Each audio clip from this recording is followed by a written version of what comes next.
Alright, just wanted to give everybody an update. I did a video, it's been a little bit over 5 months ago.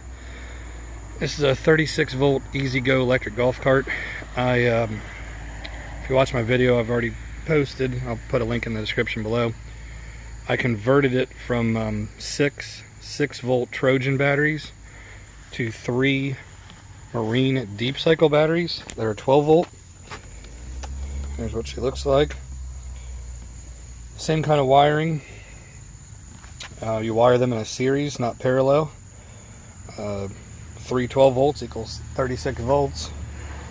They charge up fine with my regular EZGO battery charger.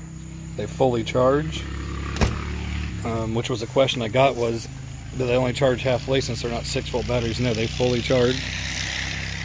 I've driven the golf cart for, I don't know, over an hour straight, probably an hour and a half straight, and the gauge barely even moves.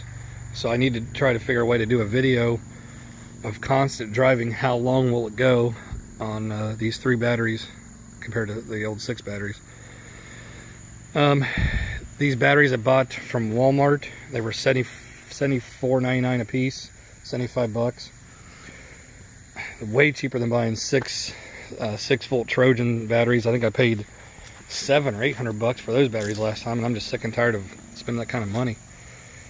But yeah, this thing, it goes the same speed it went before, so I've lost nothing that I know of so far. And here, like I said, it's 5, almost been 6 months since I put them in there. They hold a charge like no other. Like I said, I drive for an hour and a half at a time. Haven't killed the battery yet, or killed the batteries yet. They fully charge with the regular charger.